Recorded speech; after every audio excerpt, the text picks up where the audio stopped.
They should now know deep down that the gig's up. Or should they? Let's get started. Another race for the world's greatest driver, Juan Manuel Fangio. Former world champion Jim Clark leapt into the lead. That's Clark's Lotus going like a bomb. And James Hunt is the world champion by just one single point. By being a racing driver, you are under risk all the time.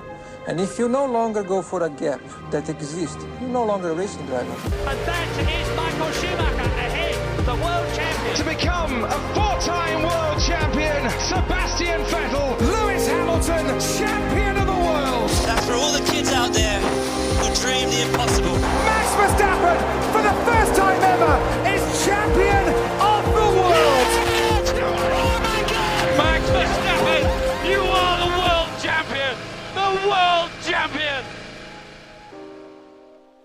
Hello and welcome to episode 15 of F1 in Review, the episode, the hour and part 2 of where we look back at round 7 of the Monaco Grand Prix. I'm Tom Clabon and as ever I'm joined by Tristan Fancourt and Angus Gallager. You can follow myself and Tristan individually on Twitter as well as the F1 in Review accounts. And unfortunately the first topic was just after we recorded and broadcast last episode, but some huge news and one that deserves a great deal of time and indeed why we're starting with it. Sergio Perez, the man who won at Monaco, has signed himself a 2-year contract extension with Redbull, keeping him at the team until 2024. He's currently third in the Drivers' Championship, for those who don't know, just 15 points, equivalent to a P3 finish, off Verstappen in first, or 6 points, or otherwise known as a P7 finish as it equates in numbers, off Leclerc. And Red Bull team principal Christian Horner said the decision to extend was a no-brainer, and he's absolutely right, isn't he? Great news for Perez there. It is great news for Perez because it's good to see some stability in the Red Bull team, which is something we've been missing for a very long time now. And I think, given that there was some scepticism over Perez's longevity within Red Bull, especially when he sort of just got into the Red Bull team and, you know, he was sort of in that 7th position. He came in at about 7th, 6th. There was some speculation within the community that that Red Bull yet again had picked a driver that wasn't really going to be able to perform. And to his credit, he has absolutely demonstrated his worth to the team numerous occasions now. Not only, for example, it's Azerbaijan this weekend. So if you look at Azerbaijan last year, he won it because Max had that puncture.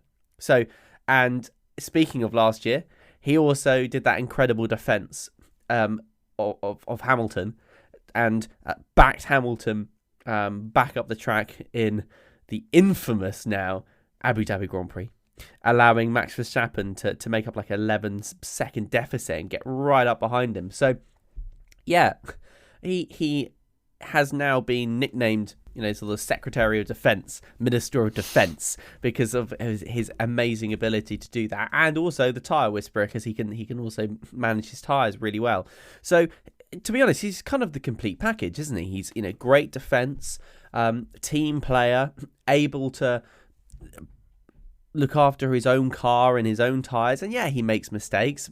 For example, in Monaco, he had that accident in qualifying, which did cause a couple of problems.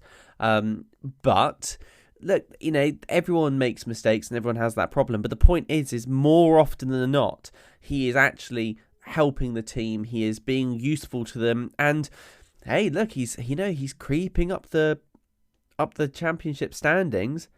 He could be fighting Max. So I'm not surprised Red Bull are keeping him on. I would definitely do that. It's just now calling into question everyone else waiting in the wings who we thought might take his place. So, yeah, some questions over that, but absolutely amazing for Perez.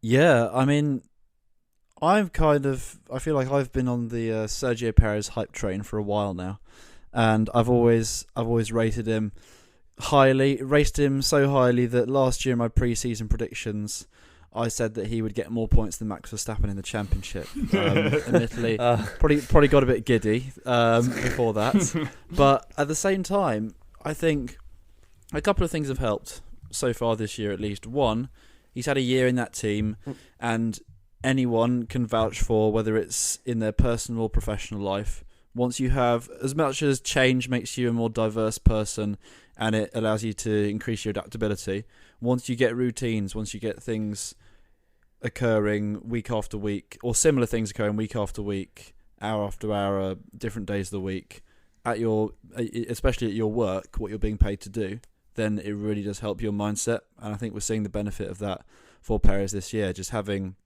similar processes. Like the bedding, like I feel like the bedding in period at a Formula One team is perhaps as like strenuous or as long as it can be in many professions, because it's such an intense period, especially at the start of your time with a new team. But he's really bedded in and settled well in this current moment. I think as well he's taken pretty much every opportunity he's been given so far this year, to be honest. You spoke Tristan about his qualifying crash, and yes, that was obviously a mistake, but he won the race, so you can't really fault it. I mean, points are on the Sunday, right? And then Saudi, he got the pole and then was, for want of a better word, shafted by the safety car, or the virtual safety car becoming a safety car, and that meant his pit stop was at completely the wrong time by chance. So otherwise, he's been flawless. He's been really up there. He's almost been, I found, the one thing I think that held him back last year was that his qualifying wasn't as strong as it could have been. And we talk about, that's always been the thing with the second Red Bull driver. Alex Albon used to lack the experience to carve his way through like the lower end of a top 10 to get back up to fighting at the front.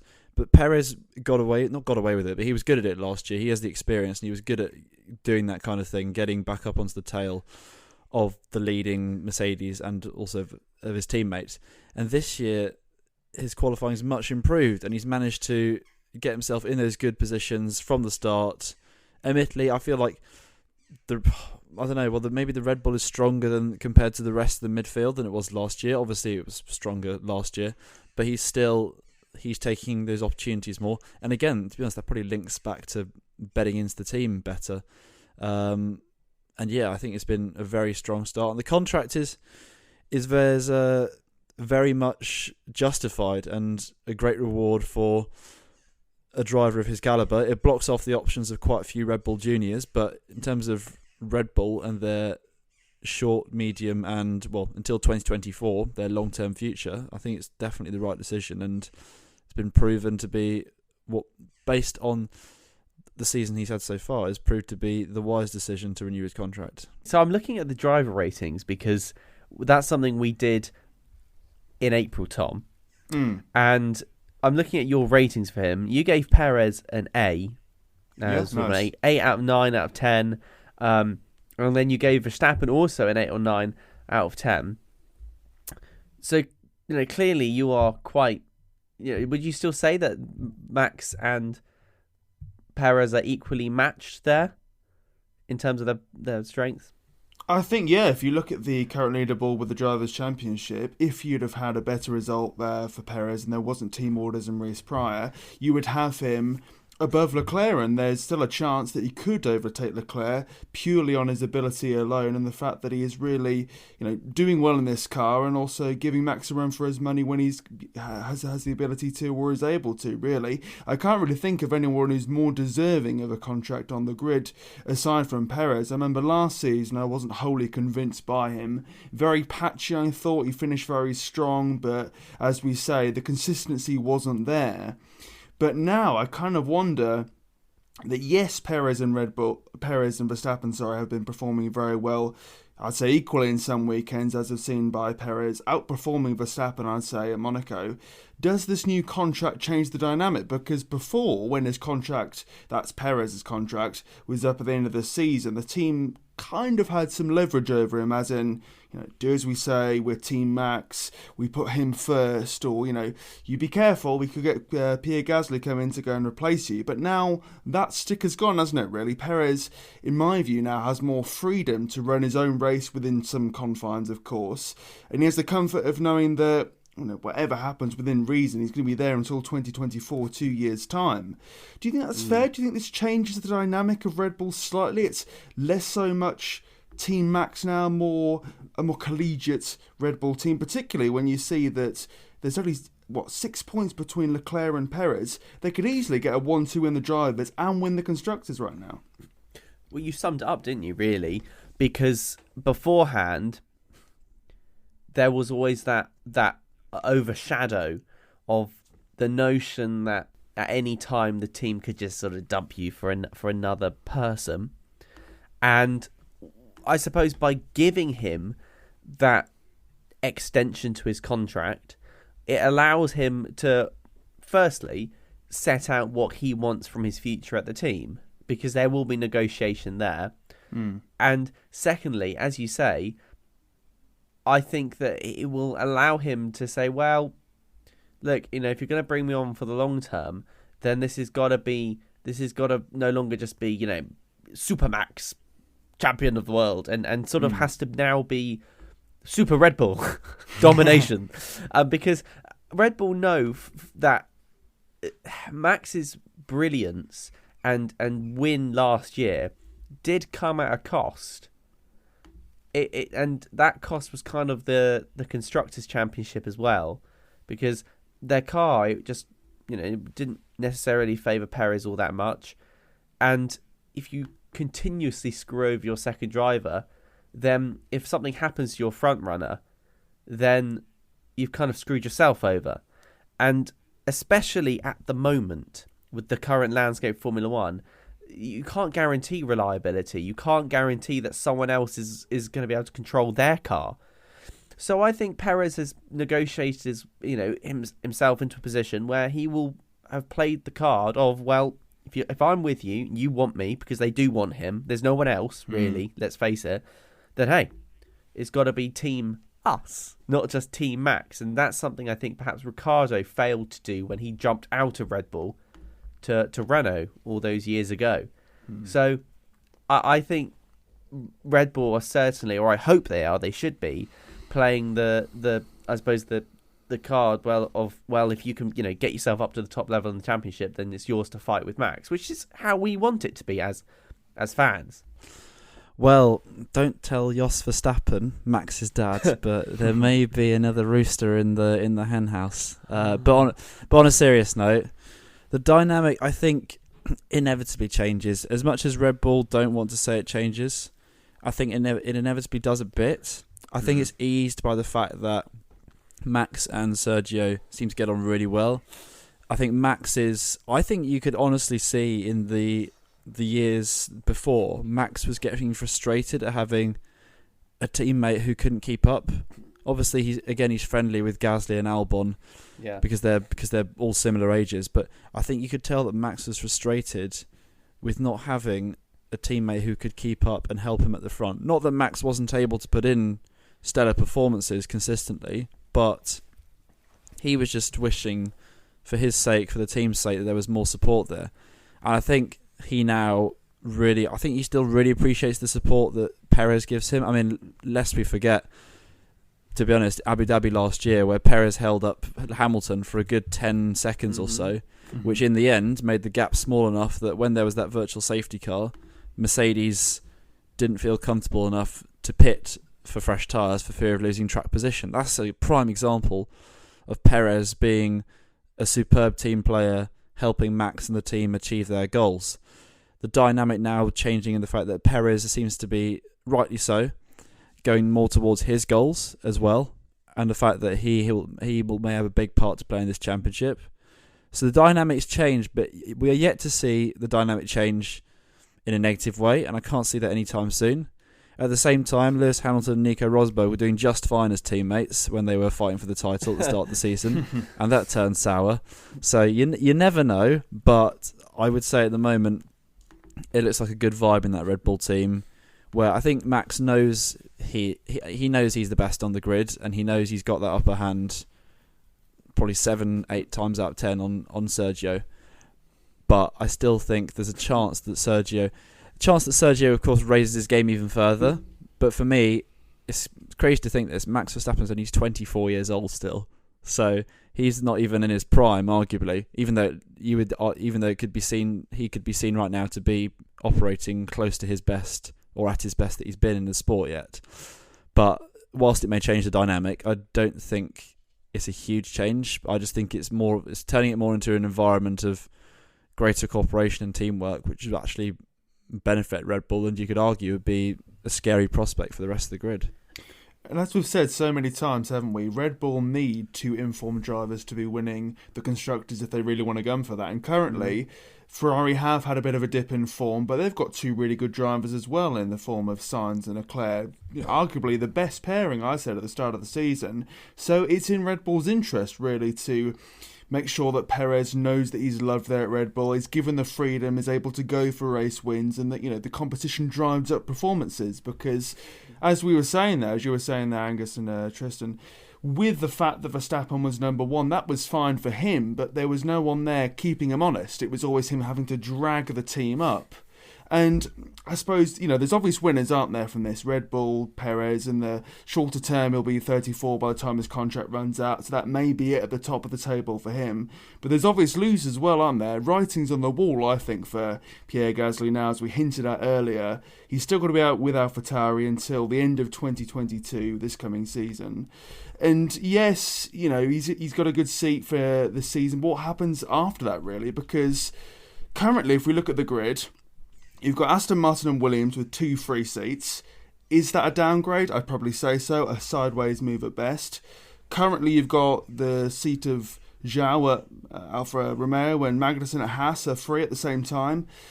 But does he really want to be jumping down, I'd say, to those two teams? Does he perhaps wait a year when you have currently both Mercedes seats up for grabs, but of course that may well change, and Ricciardo's in 23. So what do we think? Should Pierre Gasly stay on with AlphaTauri for another year? Should he twist?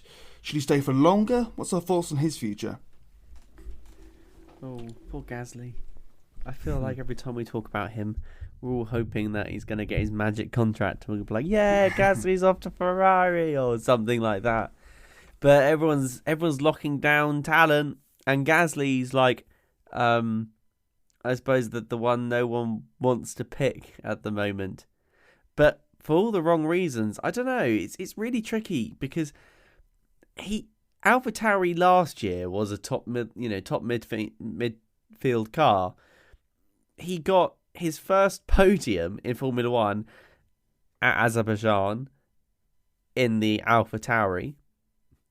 And then he got his first win for AlphaTauri. And so the car is capable, the team was capable. So for if you said to me this last year, I'd be like, well, yes, he's not quite in the top top team car, but he was not that much different than being in something like a Ferrari. But of course now the dynamics have changed, and AlphaTauri is sort of a midfield team to sort of back of the midfield team. Then he might have itchy feet, and AlphaTauri, I think, want to keep him. The narrative from them is they actually really like him as a driver for them. He's very talented, but I just don't know where he can go. And with, I suppose there is some rumours that people like McLaren don't want to get rid of Ricciardo, which I'm sure we'll come on to. Then potentially there's the McLaren seat, but Gasly, we all know where Gasly really wants to go, and he wants to go to Red Bull. So I think if I was him, I think he's going to stick it out with AlphaTauri for a couple more years, and then if it doesn't work, then I could see him moving on to another team. But Red Bull is one of those nice teams where, and AlphaTauri, I suppose, is one of those nice teams where you can kind of go anywhere.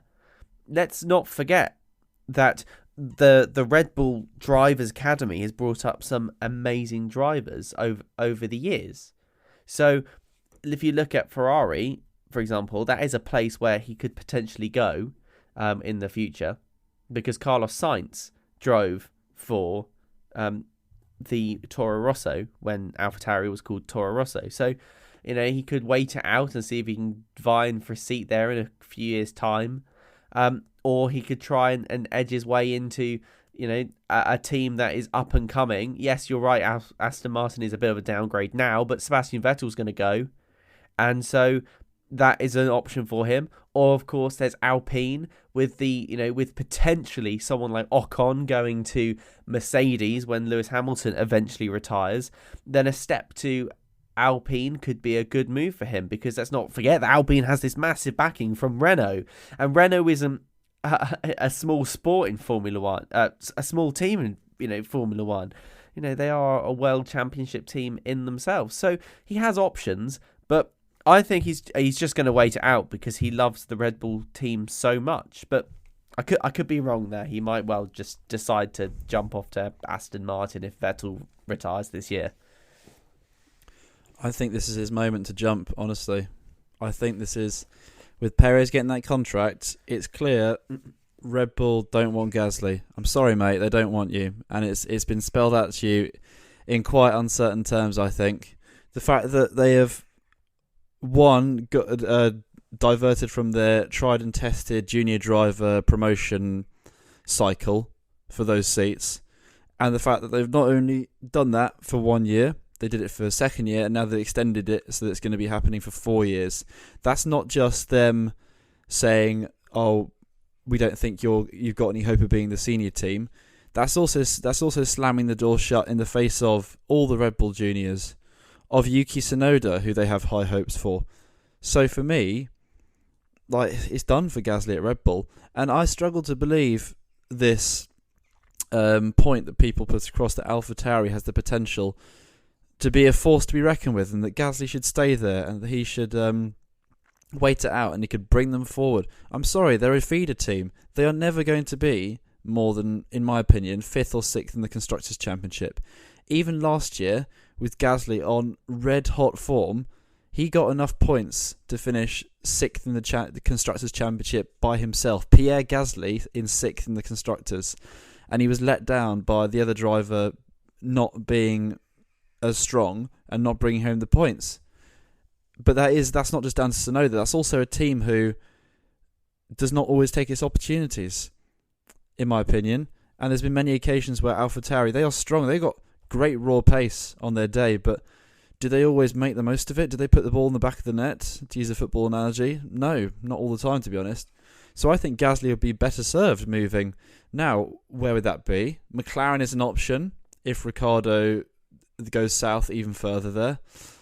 I mean, Alpine, people tend to go, oh, he's a French driver, so he must be amazing in a French team. It's just meant to be. That's been thrown at him over the years. But to be honest, if they move up the grid, it's a possibility, but that doesn't look like there's a seat open there. Aston Martin, perhaps. Should Vettel kick the can? Should he decide to call it a day? But I don't know. I'm not convinced that he should stay at AlphaTauri. For me, it's a case of not that this year is a sliding doors moment, but I feel like if Gasly doesn't move on and try something new, try something different, what's he got to lose? AlphaTauri don't win races other than that one time where at Monza, where Mercedes and Red Bull dropped the ball and Gasly was there to capitalise. When he got that podium in Azerbaijan last year, is because other drivers dropped the ball and he was there to capitalise. Yes, he was there to capitalise, but capitalise was all he did. He wasn't there in the thick end of stuff from the top, from the off.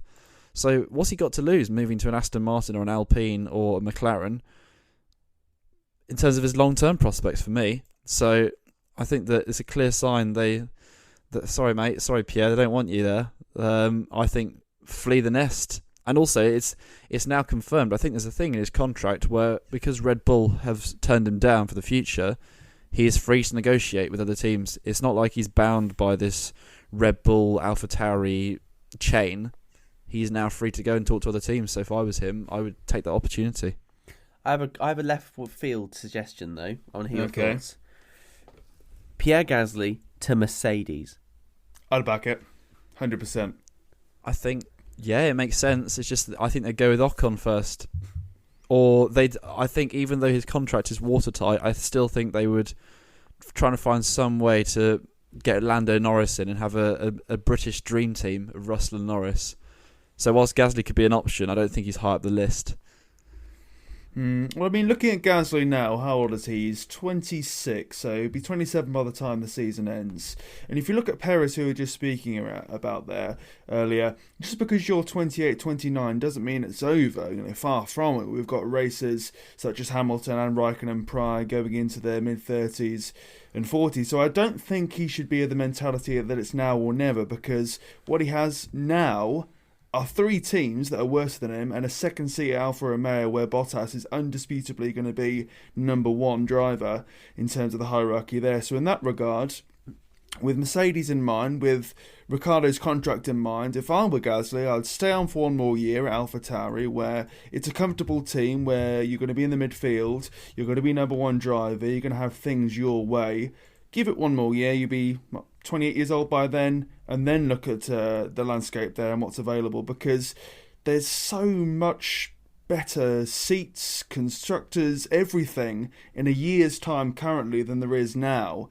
And I get the point that he must be really frustrated being at AlphaTauri still and being shunned by Red Bull, but do we really have any ambitions or any clear clarity that Aston Martin or Williams are going to be better?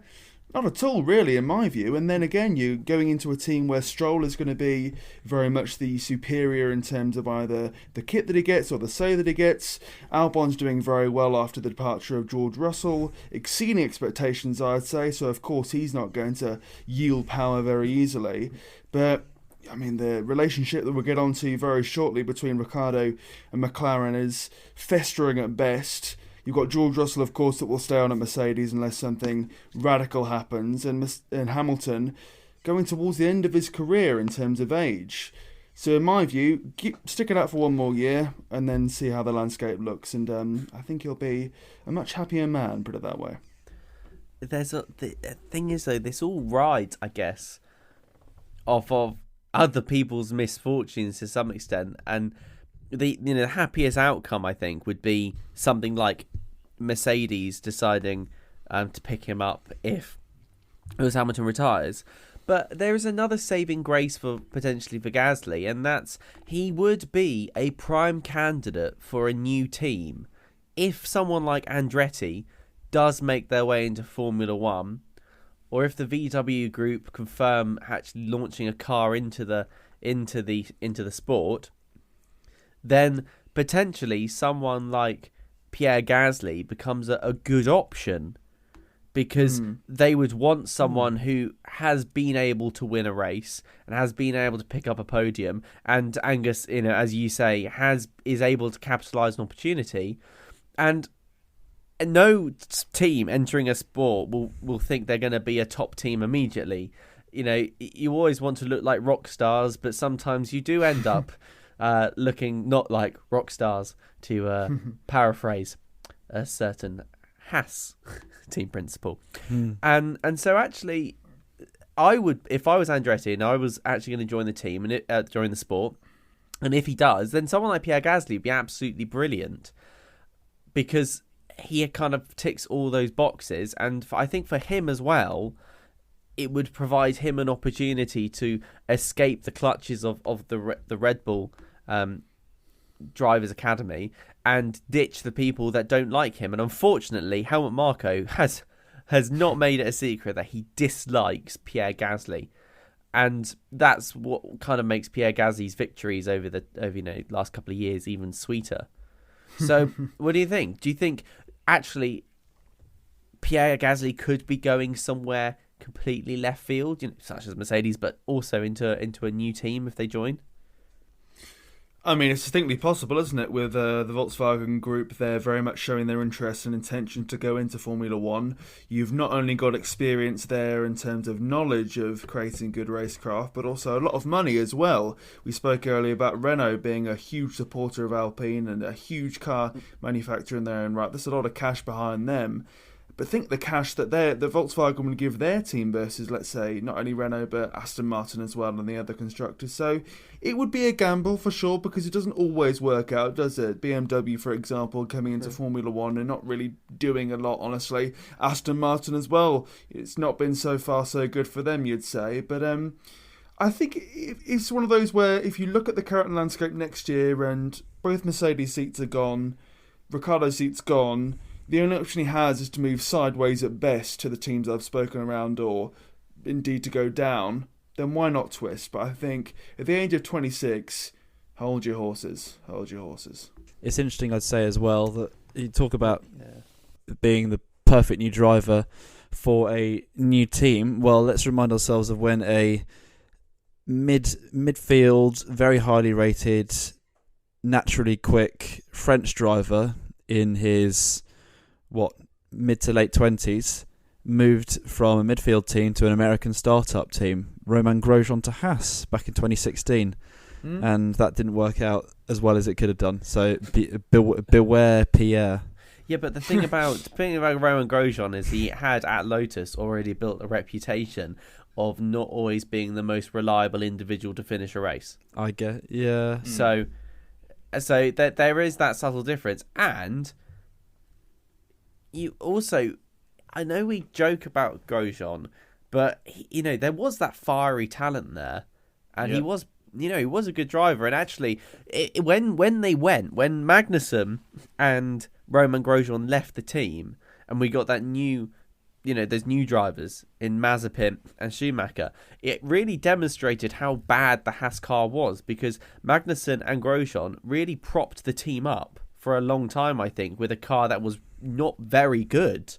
So Romain Grosjean is an interesting case, and you're right to speculate that maybe that we could see history repeating itself. But Romain Grosjean was slightly less than reliable at best, unreliable at worst, to actually complete races properly. And he did have his moments of glory at Lotus, but I wouldn't put them in the same camp. Would you, Tom? No, I think Grosjean had a very good start to his Haas life, didn't he? He was far above Esteban Gutierrez, should I say. But I wouldn't say they're necessarily the same, because Gasley is far more consistent in terms of what he can produce. Meanwhile, Grosjean, from memory, is very much peaks and troughs. One day or one race or in a couple of races he'd be getting rather good finishes of P5, 6, 7s, 4s, but then other races, I think Baku was the one, he crashed behind the safety car. So we've not seen Gasley stoop to that level with respect to Grosjean yet. And then again, you've got to go and say that Gasley was in and is still in the Red Bull Academy and was at Red Bull because of the quality that he has and continues to have. Meanwhile, Grosjean never really got that treatment, did he? Which makes you think, well, A, did Gasley show better quality from a younger age and Grosjean just matured later and showed it later? Or is Gasley just a better driver than Grosjean? I think you'd probably say he's just better than Grosjean, but it's always a gamble, isn't it? Because you either get a one where you go to a Toyota, let's say, or you go to a Braun GP. So we'll see, but it's certainly an option. And as promised, going on to the man we're speculating around in terms of his future in Formula 1, Daniel Ricciardo. We've spoken many a time about him, and I hate to repeat myself, but it's not been a good start for the McLaren driver. He's 11th in the Drivers' Championship. He's scored points once. That was a P6 in his home Grand Prix of Australia. And if that were in isolation, his teammate were doing equally as bad, you go, well, fair enough. But compare him to Lando Norris in the same car, who's 7th in the Drivers' Championship, got a P3 to his name, and 4 points finishes so far after 7 races. Now, listeners of F1 in Review, be that old or new, will know that I'm very much a hawk of Daniel Ricciardo, while Tristan's more dovish, shall we say, in his outlook to how well he's been doing or not so well. But Angus has always been somewhere in the middle in terms of assessing Daniel Ricciardo's tenure so far at McLaren. So, Angus, what do you make of Ricciardo's form so far? Should McLaren stick with him until the end of his contract or beyond, or twist with him, be that now or in a year's time? I think I'm just going to remain in the middle again. I can't lie, but I'll just elongate my point. I think he's not doing himself any favours, to be honest. I think in terms of his on-track performance, it's just not gelling. It's not, and we know it's Lando Norris's team. We know that. A bit like how McLaren used to be Lewis Hamilton's team, and then we wondered if Jenson Button, when he joined McLaren, we were like, oh, why has he joined McLaren? It's Hamilton's team. Button will get destroyed. After Button just won the World Championship. Now, Ricciardo came into this team after a leaner couple of years, having been beaten by Max Verstappen and then sort of imposing himself on the Renault team towards the end. But the sentence imposing himself on the Renault team towards the end is not a sentence you want described of yourself when you're in Formula One and trying to establish yourself. And I think that the enormous amount of goodwill that came from his win at Monza last year, because it was 1, unexpected, 2, a phenomenal day. I think the goodwill from that is slowly dissipating. It lasted a while and it built up his stock again, and it sort of coincided with a stronger end to the season. But he's just not been on it this year. It's really strange because Ricciardo of old was phenomenal. He's a phenomenal driver, and we forget that because he was in a Redbull car which was never the fastest on the grid, he was actually a stunning driver. Like his late braking overtakes, the fact he's never won a Grand Prix bar one from pole position, so his wins were always like coming through like 4th, 5th or 6th, or to take wins in dramatic circumstances. So in terms of an entertainer and box office, he was phenomenal. And he backed it up with incredible raw speed and phenomenal racecraft. And that driver's just is disappearing, man. I don't know where it's not there anymore. He's 32 years old. He's not really picking it up at McLaren this year. The weird events the last couple of weeks where Zach Brown came out in the media and said there is an option. He's there till 2023, but there's an option to not renew it. But then it's down to him. Well, that's nice and clear, isn't it? So that was a bit strange. Little things like his comments in the press, him saying he knows he's struggling and he has doubts sometimes whether he'll ever get it back. I mean, that's very open of him, to be fair. But still, interesting thing to be saying in the press. There was his helmet, which had the initials FEA on them, which I can't remember the non-explicit version, but the explicit version was basically, to put it politely, screw them all. So pre-radio edited there. Yes, seeing that on his helmet, like, again, one of those things where, I mean, it probably means absolutely nothing. You know how the media plays these things out, but I don't know, something just doesn't seem right. And you've got people in the wings. You've got possibly Pierre Gasley, like we've discussed earlier in the podcast. If you look further afield, you've got two promising young Pan-American or North American drivers in Patricio O'Wards and Colton Herta, who are both in like the McLaren stable or have tested a McLaren F1 car, expressed their interest in being F1, crossing the pond from IndyCar. Patricio O'Ward especially, who's a McLaren reserve driver now and has in consecutive years finished in the top 3 in the Indianapolis 500, which is like one of the most prestigious, or the most prestigious race in America. So McLaren have options who would also be youthful options, O'Ward and Herta being both, I believe, 21, 22, at least born in this century. So the waves are encircling Ricciardo, I feel, and it's just strange because like he's such a good driver, and back in the day he was phenomenal, and now he's at a new team. And whilst at Renault, even he, admittedly, year 2 he was up against an Esteban Ocon. Yep. He was up against Esteban Ocon, who had been on a sabbatical, and he did manage to defeat him quite convincingly. But it's just not clicked for him, McLaren, and it still isn't clicking. And does that, at the same time, does that make him a rubbish driver now? No, it doesn't. He's just having a bad experience at a team. But does it diminish his reputation and make the likelihood of a contract renewal, or the likelihood of a contract severing, an early severing, does that make it more likely? It does. But I still, to go back to my point of being on the fence in the middle, there's still time for him to turn it around. But he's got to do it quick, because it's not looking like a great season right now. It's definitely difficult for McLaren to make up their mind, I think, and that's why we're getting such weird messages from people like Zach Brown, who I think in his nature won't lie and will say things like, well, we are disappointed with his results and he is not performing very well.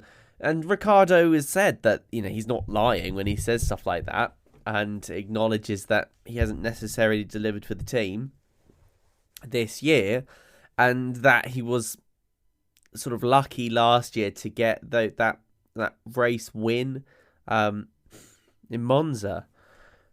But on the other hand as well, is McLaren willing to give up the driver that's helped them develop the car thus far, helped input into its feel, and the car output has been relatively good so far. It started off not so bueno, but has certainly improved as the season's gone on, to the point now where we're looking at Lando Norris sort of challenging for, well, at least podium starts, first, second or third place starts. And so let's not forget that a driver's responsibility is also to help the team develop that car. It would be ironic if he can develop it but not drive it, I must admit. But, he will have helped with that thing. And so is McLaren willing to start all over again, given that we've seen the kind of disaster that can cause when you look at someone like Redbull, when they got rid of Pierre Gasley, then got rid of Alex Albon, and then finally, after all that time, they got in Sergio Perez. And so is McLaren willing to dump Ricciardo in the hope that they can pull in another driver? And then, of course, we ask, where's that driver coming from? Now, the best hope for them, I think, at the moment is pulling in someone like Pierre Gasley. But it would be weird, right, if Pierre Gasly's only a chance to get into a top team is thanks to another driver being a bit crap, and then being pulled in, as a, look, you're okay, let's bring you in sort of driver. And of course then he has the same pressures on him, because then McLaren say, well, actually, we're a team that will drop you if you don't perform, so you better perform. And we all know how Pierre Gasly reacts to that sort of pressure. So I think McLaren's best chance at the moment is waiting it out and making sure, at least to the end of the season, that Ricciardo, isn't going to improve. But I don't think McLaren's going to set themselves a precedent of dropping drivers particularly early. I mean, that's just my opinion, to be honest. And, Zach Brown could be ruthless if he wanted to be. Yeah, I think you're right, really. But for me, it's a question of when, not if, Ricciardo is replaced. I think the gig is up. And really, it's been quite a disappointing start to the season after we saw drivers like Perez, for example, kick on after bedding themselves in for a year. Sainz doing, well, you have to say, less well this year than last year, but still being, fairly consistent on what he can deliver and has delivered. But there's no question, is there, that Ricciardo is a very talented driver, but we've got to look at what he was brought in to do. He was brought in as an equal, or maybe even a superior to Lando Norris, and Lando Norris has absolutely whipped him something good after a season and 7 races. The bigger question for me is, when it comes to McLaren, what do they want to be? Do they want to break into that top 4 and solidify themselves and even push for the top 3 and go after Mercedes? Because Mercedes currently, although it's fading somewhat, are still there to be taken advantage of in terms of out-qualifying and out-racing them. And as we say so many times throughout the entirety of F1 in review, from the birth of it, you need 2 drivers to be firing on all cylinders if you want to be doing well in the Constructors. And the Constructors is not only, oh, well done, you got 3rd place versus 4th place, congratulations. There's millions of pounds and dollars that are the difference there between those places, and that affects not only the season after that, the season after that, and there's an entire domino effect, and we know how poorly McLaren have been affected by the pandemic in terms of their finances. And when you consider the large pay packet that Ricciardo's on, is he delivering on what he was brought in to do? Yes, the car is still going strong in 4th place and they've fixed those issues, but he needs to go and deliver on track now, and I think he's kind of running out of excuses because he's a very experienced driver. He has done it before, but it's just not working out, is it? The question now is, when do you replace him? If you're being really cutthroat, I'd say you give him until the summer break and say, well, sorry, it's not working out, you'll have to go the end of the season. I've heard rumours prior from, I believe, Reuters saying that McLaren were even considering dropping him in the middle of the summer break for Gasley. I doubt how credible that is. Probably more rumours than substance, but we'll see. But it really does show, doesn't it, how under the cosh he is. And McLaren are the ones that are taking the brunt for it, really, because how long do you give? Do you give Ricciardo another season? And then if he slightly improves, do you give him a season after that? You kind of got to be cutthroat, really, and he's not delivering. The question is, who's next? There's not a huge talent pool, is there? As there was a few seasons ago. Many of the experienced drivers akin to him, like Bottas, for example, have been gobbled up.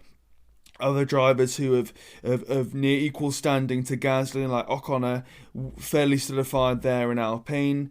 Not too much talent kicking around, so that's probably the reason why they're, I think, refraining currently. But it's not looking good, and it is a shame because I was really excited, genuinely excited to go and see Ricciardo. I was to go to McLaren, but it's really just not worked out, and it is a shame because.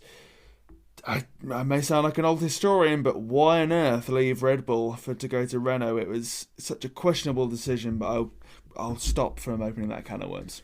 Where is it then that Ricciardo would be in this driver's standings that would make him useful to the team? Because he's in 11th place at the moment. Norris is in 7th. So let's say that's his benchmark.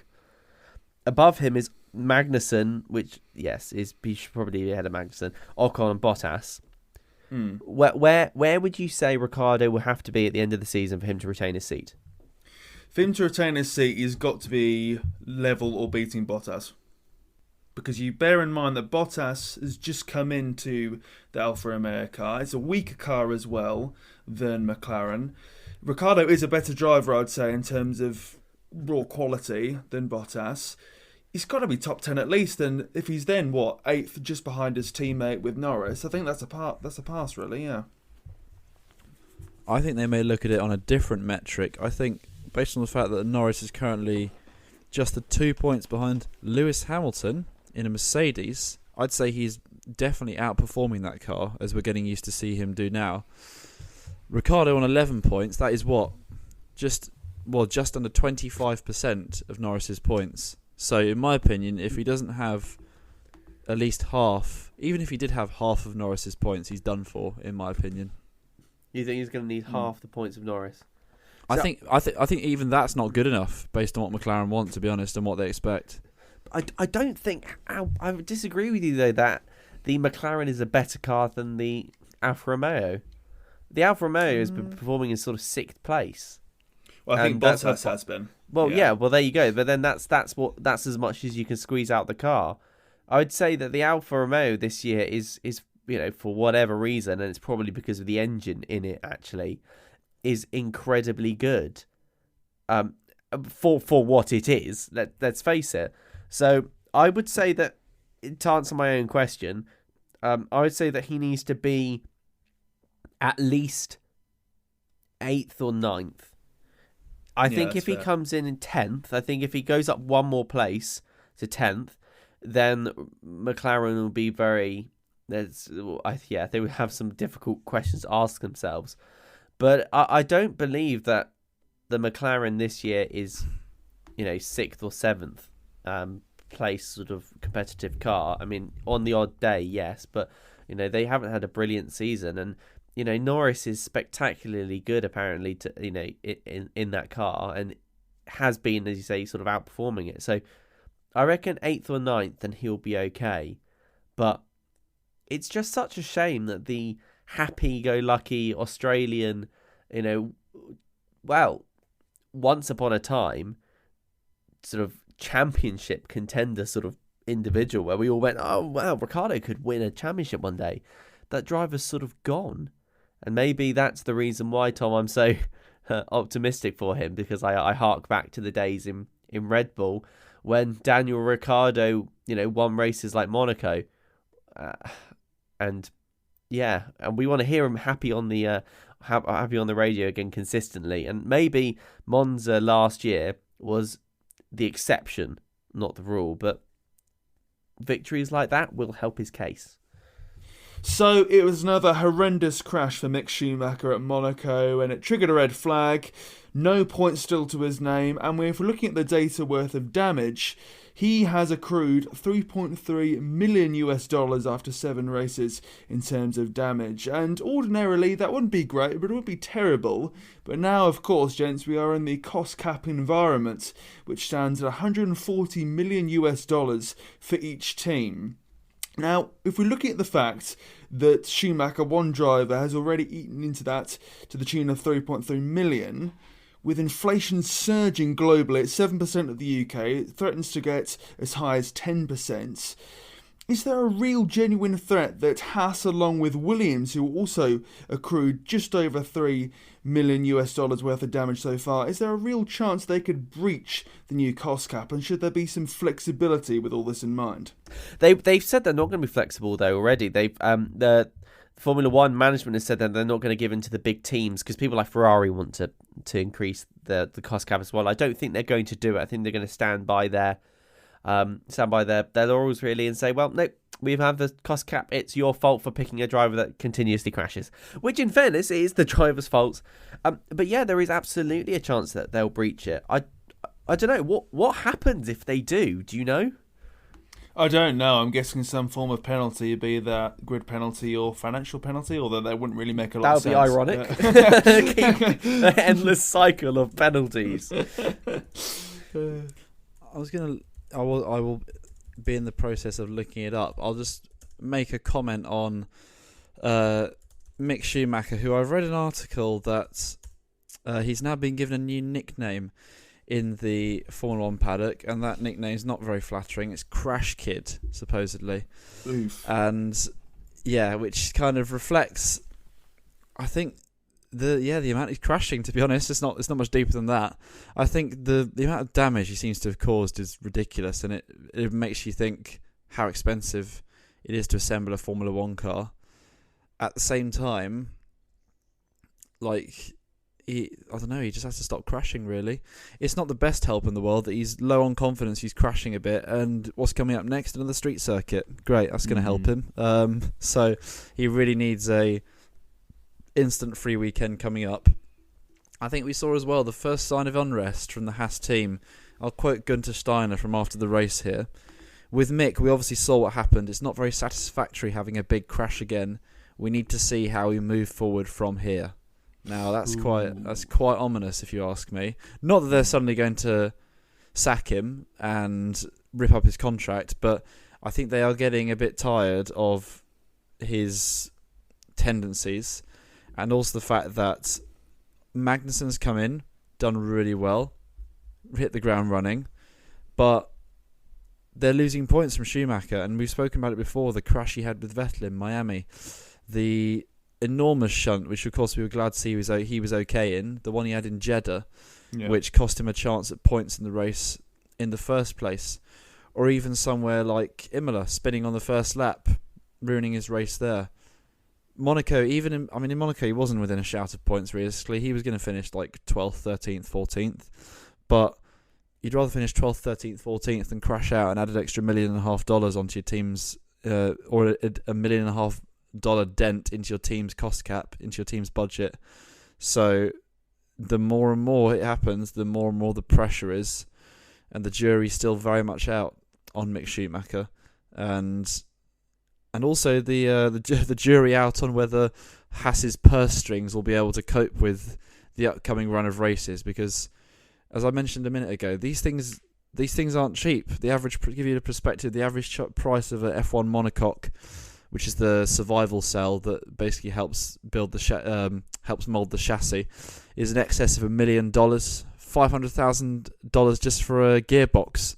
So, yeah, Mick, stop crashing, mate. I mean, it's costing a team a lot of money and a lot of points as well. Would you like to know the penalty, by the way? So, go on. There could be a few, because and here's one thing for you, by the way. They can actually exceed the cost cap by 5%. Provided they obtain permission for the spending beforehand. So, you're looking at sort of $7 million on a $140 million cost cap, right? Yep. So yeah, you're looking at $7 million ish. You go over. So provided you have permission. So currently Mick's not over that level yet. So I guess he can have $7 million worth of crashing before you're at you're over the extra little 5%. They might get a fine in terms of a financial penalty.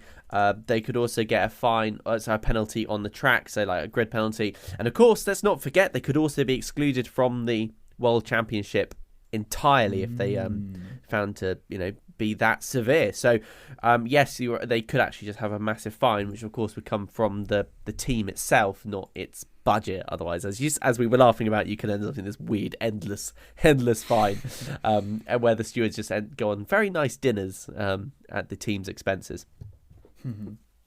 Yeah, and it's so important, isn't it, for Haas to make sure they don't exceed that and don't receive that penalty, because we mentioned financial fines there. It wasn't too long ago that their title sponsor, Uralkali, pulled out owing to the Russia's invasion of Ukraine there. So they're not rolling in money, shall we say. So they're arguably one of the teams that should be conserving their cash and keeping within the remits of it more than anyone, really.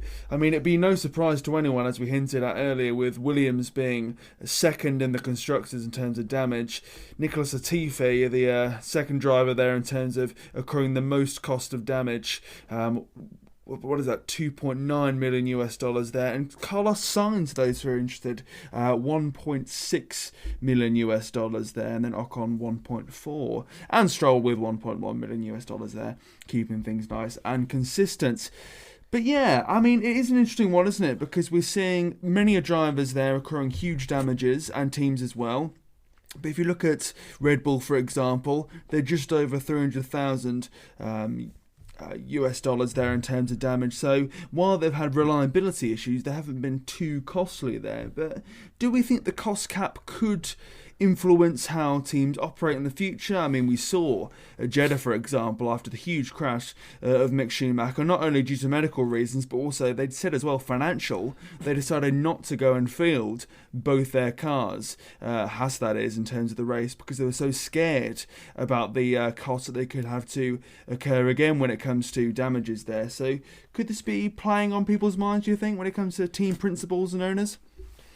If it is, then it's job well done, really, for the FIA, because we can't have a sport where people just willy-nilly smash into the barrier every time they go onto track.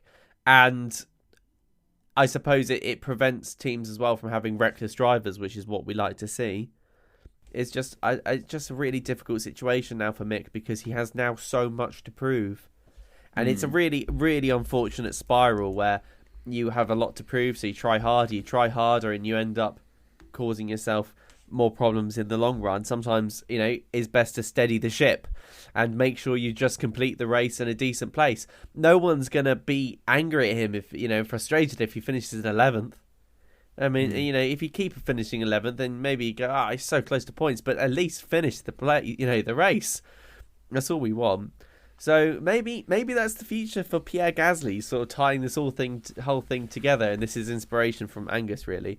Maybe Mick is dropped, and Pierre Gasley, like Romain Grosjean before him, ends up in that Haas car, because Haas surely is going to be looking around for other talent, and if Schumacher's not performing, then someone like Pierre Gasley would be a bit of an upgrade for them, wouldn't it? It might be a downgrade for Pierre, but if Haas is a midfield team, which it is now, then that could be a really good option for Pierre, especially as Magnussen's made the car work. So maybe the dream team is a Pierre Gasley and Magnussen duo. I don't know. I'm just fielding that out there, but I think if poor Mick Schumacher is unable to get points by the end of this season, or maybe even the summer break, then I think his future is going to be a little bit shorter than his dad's. And there's no doubt that Mick Schumacher, along with Daniel Ricciardo and less so much Perez and Gasly, will have a point to prove the next Grand Prix, that being Baku, that starts on Friday. You may have noticed by now we've concluded this episode of F1 in Review, episode 15. Thank you very much for tuning in on your preferred podcast provider, or whether you're listening live on River Radio or via the Listen Back feature. A reminder, you can follow myself, Tristan, and the F1 in Review account. So we go to Baku, as I say, qualifying at 3 PM on Saturday, and then the race midday on Sunday, where there's so many people with a point to prove, but so hard to predict how they'll do, hence no predictions this time, owing to some rather spectacularly wrong ones when it came to 2 Grand Prix ago in Spain. But anyhow, we look forward to seeing how Baku goes, what that throws up for us, and we'll be ready and willing to discuss all of that in the next episode of F1 in Review, this time next week. Thank you very much for listening. Till next time, see you later.